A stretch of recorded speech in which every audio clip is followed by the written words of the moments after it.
Welcome বন্ধুরা, আমার all subject tuition চ্যানেলে তোমাদের সকলকে আবারও একবার জানাই স্বাগতম। বন্ধুরা, তোমরা যারা 2025 সালের মাধ্যমিক পরীক্ষার্থী রয়েছে, আজকের এই ভিডিওটি তাদের জন্য খুবই গুরুত্বপূর্ণ হতে চলেছে। তোমরা যদি নতুন হয়ে থাকো আমার চ্যানেলটিকে সাবস্ক্রাইব করে পাশে থাকা বেল বাটনটি ক্লিক করে রাখতে একদমই ভুলবে না। আমি আজকে তোমাদের যে বিষয়টা নিয়ে আলোচনা করবো সেটা হচ্ছে ম্যাথে তোমরা কীভাবে 100% 100 পাস করতে পারবে কীভাবে, সেই বিষয় নিয়ে আজকে আমি তোমাদের আলোচনা করবো। মাত্র 3টি পোর্শন, মাত্র 3টি বিষয় তোমরা পড়ে রাখবে, অঙ্ক করে রাখবে, প্র্যাকটিস করে রাখবে, তাহলেই কিন্তু তোমরা 100 পাস করবে। তোমরা জানো যে মাধ্যমিকের সিলেবাস কিন্তু অনেক। একটা দেখা যাবে তোমাদের এক অধ্যায়, যেটা অ্যাকচুয়াল বিশিষ্ট দ্বিঘাত সমীকরণ, যেটা প্রথম অধ্যায় আছে, সেই প্রথম অধ্যায়টি 1.1, 1.2, 1.3, 1.4, 1.5 এইভাবে কিন্তু 5টা অধ্যায় কিন্তু বিভক্ত হয়ে গেছে। তার মানে কত অধ্যায় তোমরা নিজেরাই ভাবতে পারছো।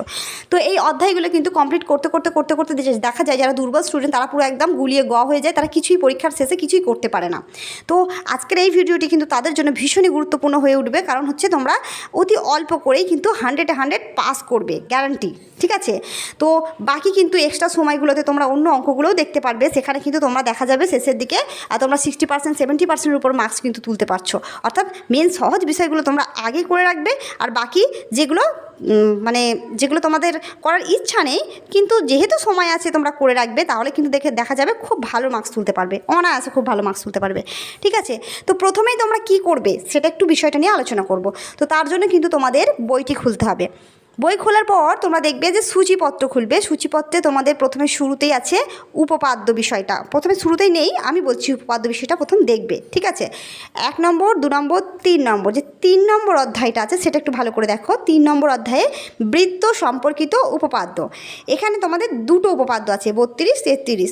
তোমরা মনে রাখবে যে তোমাদের উপপাদ্য থেকে 5 নম্বর তোমাদের পেতেই হবে, উপপাদ্যে 5 নম্বর আসে। ঠিক আছে, তো 5 নম্বর তোমাদের উপপাদ্যে পেতেই হবে। উপপাদ্য কটা আছে তোমাদের বইয়ের মধ্যে? মোট 12টি উপপাদ্য আছে, কিন্তু উপপাদ্য পরপর করে এক জায়গায় যে দেওয়া রয়েছে পরপর করে এইভাবে দেওয়া নেই। তৃতীয় অধ্যায় আছে, সপ্তম অধ্যায় আছে, দশম অধ্যায় আছে। তো তোমাদের কিন্তু অধ্যায়গুলো গুলিয়ে আছে, তো সেই জন্যই তোমরা ঘাবড়ে যাও। কারণ হচ্ছে দেখা যায় কেউ সম্পাদ্যকে উপপাদ্য ভাবছো, কেউ উপপাদ্যকে সম্পাদ্য ভাবছো, কেউ প্রয়োগকে উপপাদ্য ভাবছো। তো এইভাবে কিন্তু দেখা যায় সিলেবাসটাকে বুঝতে গেলেই সময় চলে যায়, আর পরীক্ষা শেষে দেখা যায় তোমরা পরীক্ষায় খুব ভালো মার্কস তুলতে পারছো না। তার কারণ হচ্ছে তোমরা পরীক্ষায় বুঝতেই পারোনি যে সহজ বিষয় পরীক্ষায় এসেছে, কিন্তু তোমরা সিলেবাসটাকেই ধরতে পারোনি, এরকমটা হয়ে যায়। তো আজকে কিন্তু সিলেবাসটাকে তোমাদের ভালোভাবে জেনে নিতে হবে।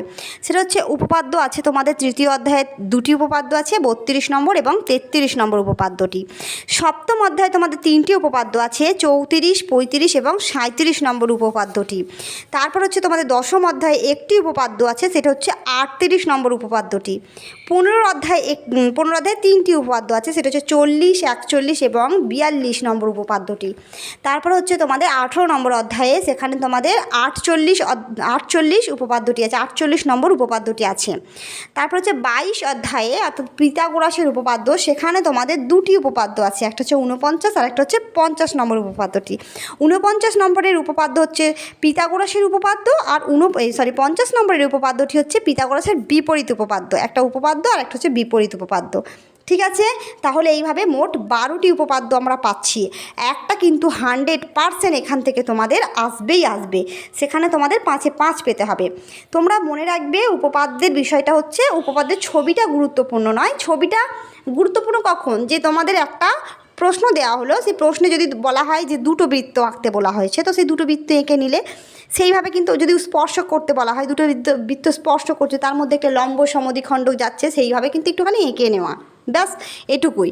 বাকি তোমাদের লেখাটা এখানে গুরুত্বপূর্ণ। তো ছবি দেখে কিভাবে লিখতে হয় খুব সহজ বিষয়, কিন্তু অনেকে দেখা যায় পুরো মুখস্থ করে চলে যায়। এত যে মুখস্থ করতে যাবে তোমরা, গুলিয়ে যেতেই পারে, মুখস্থ মনে থাকে অত থাকে না। কিন্তু তোমরা যদি নিজেরা একটু বুঝে নাও যে ছবি দেখে কিভাবে লিখতে হয়, কিভাবে প্রমাণ করতে হয়, বিষয়টাকে একটু বুঝে নিলেই কিন্তু তোমরা নিজে থেকেই করতে পারবে। তো সেই খুব সহজ আকারে আমি তোমাদের বুঝিয়ে দেব। আমি নেক্সট ভিডিও একটা নিয়ে আসবো, সেখানে কিন্তু তোমাদের উপপাদ্যের বিষয়গুলো বুঝিয়ে দেবো, যে উপপাদ্য তোমরা কিভাবে খুব সহজে করতে পারো ছবি দেখে। ঠিক আছে, নেক্সট এরপর আমরা দেখব হচ্ছে সম্পাদ্য। তাহলে উপপাদ্যে তোমরা 5 তোমাদের পেতে হচ্ছে, উপপাদ্যে তোমরা 5 পেয়ে যাচ্ছ। এরপর তোমরা দেখবে সম্পাদ্য। মনে রাখবে সম্পাদ্যে মোট 4টি অধ্যায় আছে। সম্পাদ্যের 4টি অধ্যায় আছে। যদি দুটো যদি 2024 এসে যায় তাহলে 2025-এ বাকি যে দুটো পড়ে থাকছে সেই দুটোই আসবে। এক্ষেত্রে কিন্তু ছবি আঁকতে হবে, কিন্তু তোমাদের লিখতে হবে না। আর ছবি আঁকতে হবে কি, ছবি যেই দুটো বলা হচ্ছে সেই দুটোই তোমরা প্র্যাকটিস করে যাবে, সেই দুটোই চলে আসবে। বুঝতে পেরেছো ব্যাপারটা? তাহলে কতটা সহজ বিষয় এখানে সম্পাদ্যে, ওই জন্য 5-এ 5 সবাই পায়।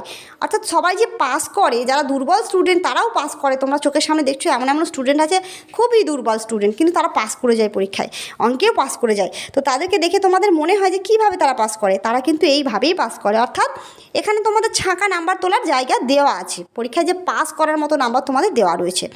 তো সম্পাদ্য তোমাদের দেখতে হবে হচ্ছে 11 নম্বর অধ্যায়ে। 11 নম্বর অধ্যায়ে দুটো সম্পাদ্য আছে, একটা হচ্ছে ত্রিভুজের পরিবৃত্ত আর অন্তর্বৃত্ত। 2024-এ যেহেতু তোমাদের পরিবৃত্ত অঙ্কনটা পরীক্ষায় এসে গেছে, তাই তোমাদের এবারে কি করতে হবে না, অন্তর্বৃত্ত অঙ্কনটা দেখতে হবে। অন্তর্বৃত্ত অঙ্কন তোমাদের পরীক্ষায় আসবেই 2025 সালে, মনে রাখো। অন্তর্বৃত্ত অঙ্কনটা তোমাদের প্র্যাকটিস করতে হবে। নেক্সট তোমাদের হচ্ছে 17 নম্বর অধ্যায়। 17 নম্বর অধ্যায়ে আছে সম্পাদ্য বৃত্তের স্পর্শক অঙ্কন। এটাও তোমাদের 2024 সালে পরীক্ষায় এসে গেছে, তার মানে এটা তোমাদের করার প্রয়োজন নেই। অর্থাৎ তোমাদের আমি বললাম কি 11 নম্বর অধ্যায়ে তোমরা পরিবৃত্তটাকে বাদ দিচ্ছ, অন্তর্বৃত্তটা করছো, আর 17 নম্বর অধ্যায়ে বৃত্তের স্পর্শক অঙ্কন সেটাও তোমরা বাদ দিচ্ছ। নেক্সট তোমাদের করতে হবে হচ্ছে আরেকটি আছে উপপাদ্য সম্পাদ্য, সেটা হচ্ছে 21 নম্বর অধ্যায়ে মধ্য সমানুপাতি নির্ণয়। এটাও তোমাদের পরীক্ষায় 100% আসছে। আচ্ছা, এবার আমরা একটু ভালো করে বুঝি যে সম্পাদ্য কিন্তু মাঝে মাঝে দেখা যায় রিপিট প্রশ্ন আসে, অর্থাৎ গত বছর এসে গেছে অথচ সেখান থেকে একটা প্রশ্ন তুলে দেওয়া হয়, একটা তুলে দেওয়া হয়, দুটোই কিন্তু নয়। তো সেক্ষেত্রে যদি একটা তুলে দেওয়াই হয় তাহলেও কিন্তু তোমরা যদি এই দুটোই প্র্যাকটিস করে যাও, অন্তর্বৃত্ত অঙ্কন এবং মধ্য সমানুপাতিক দুটোই যদি প্র্যাকটিস করে যাও, দুটোর মধ্যে একটা তো তোমরা পাচ্ছই, একটা আসবেই আসবে। তো সেই জন্য ঘাবড়ানোর কিচ্ছু নেই, তোমরা এই দুটো খুব ভালো করে যাবে, ঠিক আছে? খুব ভালো করে এই দুটো প্র্যাকটিস করে যাবে, তোমাদের পরীক্ষায় কিন্তু চলে আসবে, কোনো অসুবিধা হবে না। এরপর সম্পাদ্য তো দেখলাম, তার মানে 5 পেয়ে গেলাম সম্পাদ্যে আমরা। তাহলে উপপাদ্যে 5, সম্পাদ্যে 5, 10 নম্বর কিন্তু আমাদের উঠে গেল। আমাদের কিন্তু পাস করার জন্য আর তুলতে হবে কত, 5 কি 6, তাই তো? কিন্তু আমি তোমাদের শুধুমাত্র ওইটুকু নিয়েই সন্তুষ্ট থাকতে বলবো না, আরও একটু দেখাবো, ঠিক আছে? তো দেখো 10 নম্বর আমরা পেয়ে গেলাম এখানে।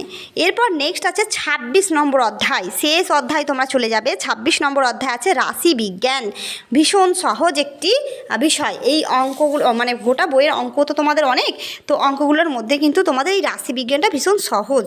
রাশি বিজ্ঞানের 4টি অধ্যায় আছে, একটা হচ্ছে গড়, একটা হচ্ছে মধ্যমা, একটা ওজাইব এবং একটা সংখ্যাগুরু মান। তোমাদের কিন্তু আমি স্কিপ করতে বলবো যেটা, সেটা হচ্ছে ওজাইবটা, কারণ ওজাইবটা বুঝতে তোমাদের অনেকটা সময় লেগে যাবে, একটু কঠিন বিষয় আছে।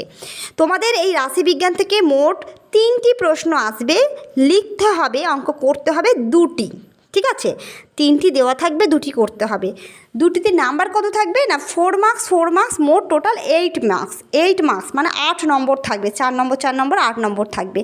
এবার ভাবছো যে ওজাইবটা আমি কেন স্কিপ করতে বলছি, ওজাইবটা তো পরীক্ষায় আসতে পারে। হ্যাঁ, আসতেই পারে, ওজাইব পরীক্ষা কিন্তু আসতে পারে, আমি বলছি না যে ওজাইব পরীক্ষা আসবে না, কিন্তু যেহেতু 3টি আসবে তাহলে বাকি 3টি যদি তোমরা খুব ভালো করে রাখতে পারো তাহলে সেখান থেকে তোমরা 2টো তো পাবেই, তাই না?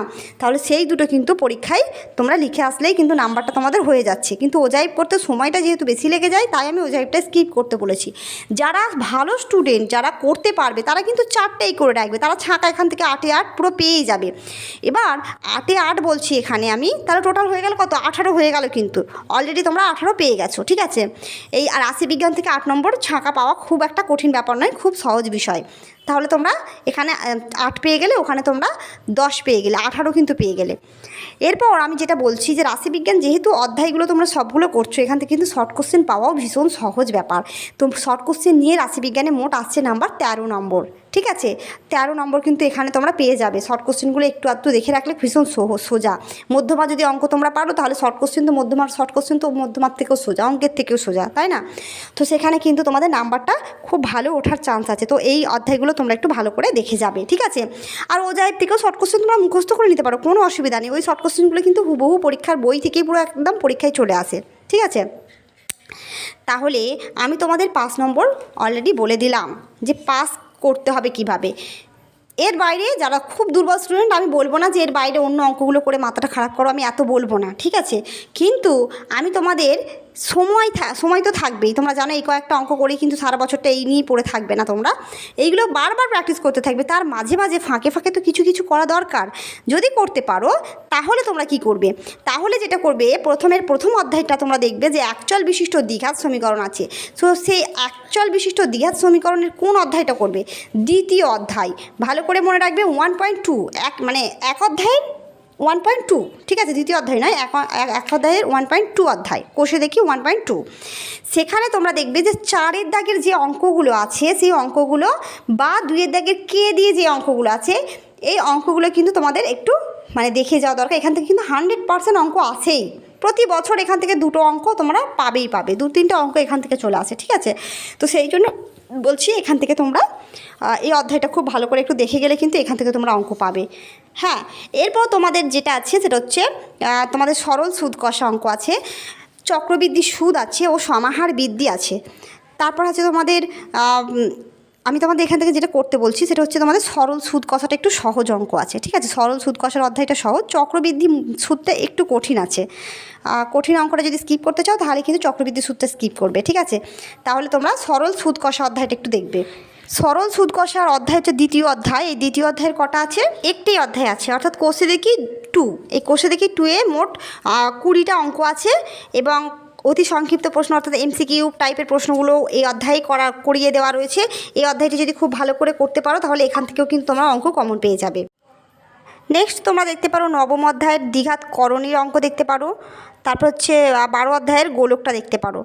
ভেদটা একটু কঠিন আছে, যদি তোমরা অংশীদারি কারবারটা করতে চাও তাহলে 14 অধ্যায়ের অংশীদারি কারবারটা একটু দেখতে পারো, ঠিক আছে। তারপর হচ্ছে লম্ব বৃত্তাকার যে শঙ্কুর অঙ্কটা সেটা হচ্ছে 16 অধ্যায় আছে, সেই শঙ্কুর অঙ্কগুলো একটু দেখতে পারো, সহজ অঙ্ক আছে মোটামুটি। আচ্ছা, যদি দেখা যায় যে সহজ অঙ্ক তোমরা জানতে চাইছো একদম সহজ করে করতে পারবে সেরকম, সেটা হচ্ছে ত্রিকোণমিতির অঙ্কগুলোতে আছে তোমাদের। ত্রিকোণমিতির একটা 3 নম্বরে তোমরা ছাকা পেতে পারো, সেটা হচ্ছে তোমাদের ত্রিকোণমিতির যে সূত্রগুলোর অঙ্কগুলো আছে সেই শুধুমাত্র সূত্রগুলো করতে হবে দ্বিতীয় অধ্যায়ে, তোমরা সেইগুলো একটু দেখে রাখবে, ঠিক আছে। ত্রিকোণমিতি একদম মান নির্ণয় আর কি, সহজভাবে দেখা যায় 60 ডিগ্রি, ট্যান থিটা বা কস থিটা, এইগুলোর তোমাদের মানগুলো নির্ণয় করো। এইগুলো তোমরা যদি একটু করে যেতে পারো এখান থেকে তোমরা 3 নম্বরে একটা ছোটো অঙ্ক 3 নম্বরে পাবে, এখান থেকে তোমরা করে রাখবে। তো বাকিগুলো যদি করতে পারো তো করবেই, যারা ভালো স্টুডেন্ট তারা তো সবই করবে, তারা কিন্তু এইভাবে সাজেশন করতে যাবে না, তারা সবই করবে। তো আজকের মতো ভিডিওটি এখানেই শেষ করছি, দেখা হচ্ছে নেক্সট ভিডিওতে। আমার এই ভিডিওটি যদি তোমাদের কাছে একটু হেল্পফুল বলে মনে হয় তাহলে চ্যানেলটিকে সাবস্ক্রাইব করে পাশে থাকা বেল বাটনটি ক্লিক করে রাখতে একদমই ভুলবে না। ধন্যবাদ।